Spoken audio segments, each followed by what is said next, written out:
for catch-up purposes, because I have a lot of new followers. I'm Jasmine. I started my healing journey about 3.5 years ago. And it started by actually posting my abuser on TikTok. I know that's weird, but let me explain.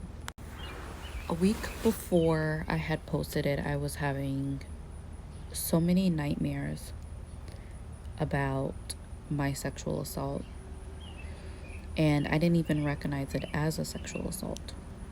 When I was younger and living in the projects, and when I told, I was called promiscuous, fast, I wanted it, and in fact, some people told me I was dating the man.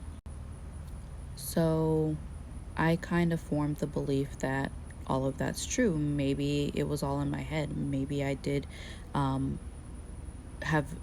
leave space open for advances at 14 years old. Now, when I look at 14-year-olds today, I'm not saying they don't know anything, but they are immature. They need guidance. They need parents. I didn't have that around me. So when this father figure guy came around me, mentoring me, asking me questions about my mother, grooming me, when he said, "Get in the car, let's go," I went.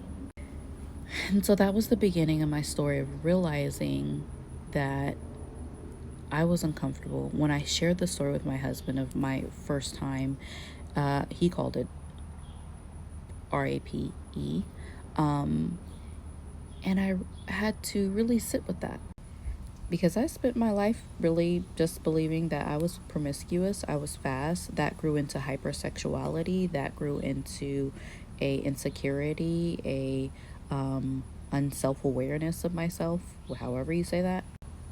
And so when I actually posted it and got feedback into which it actually reached his family, and they're like, if this is true, if you weren't being fast, then report it. So I did. I reported it. Biden lifted the statute of limitations in 2022. So no matter how long your assault has been, you can report it today.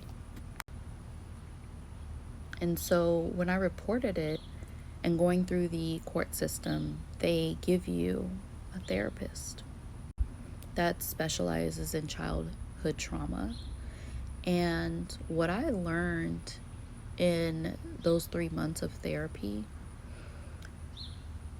was a lot. It was overwhelming.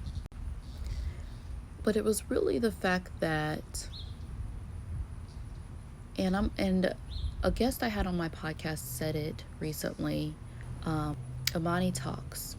She said when she found out, that white people knew more, her professor was telling her about herself, she never wanted that to happen again. And I resonated with that, because although my therapist was an advocate for us, she was really telling me about myself and our culture and cultural patterns. And it all stemmed from environment. And I had to think about, nothing like that has ever happened to me until my environment changed to moving in the projects. I'm not saying it doesn't happen in good places or, good environments, because people that are evil will be evil. But I'm saying for me and my journey, when we grew up other places, I never had that. And also when my mother paid more attention. But again, we lost my uncle to suicide. That was a part of my journey as well, and a part of hers. And I'm sure she went into a depression. So a lot of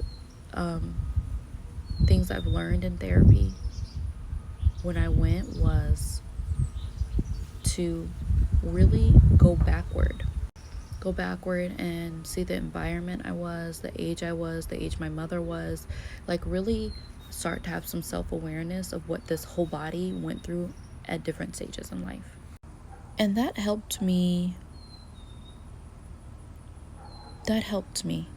That helped me in a forgiveness process, in a grieving process, in a healing process. My body went through so much trauma, sexual trauma, that was ignored because of being called those things. So it was just in my spirit to post this because a lot of women that I have on my podcast as guests, not all of them, but some of them have experienced being called the same things within their sexual trauma. Promiscuous, fast, hoe, being out. No, it's not to blame our parents, but me as a parent, I'm going to know where my children are. I'm going to intentionally drop and pick them up certain places. I'm not going to let them stay places for too long. And a part of that, and I've been praying, I don't let my children spend a night places unless it's with his bio dad and his stepmom, because they're just as responsible and protective as his home here. Outside of that, no. No. So I don't know if this will help someone. I was just doing some journaling today and really looking at the whole journey I've been on, because it's been a long one. The healing work is hard work, but it's so worth it to have days of peace like this, that I can go backwards safely and not dwell or hold on to it, but share it in hopes that it will help someone else. So that's all. That's it. While you're on this healing journey, just remember to adjust your boundaries, seek community with like-minded people, who have been through similar things. It's not to trauma bond, it's not to present toxic positivity, but it is healing. There are healing spaces, and two of them I know of. Morning Gratitude with Abby and Norman. They are on Clubhouse. They're in my house. If you go click the link above. And then I have the Healing Home Girls house. Peace, love, and happiness, everyone. Have a great day.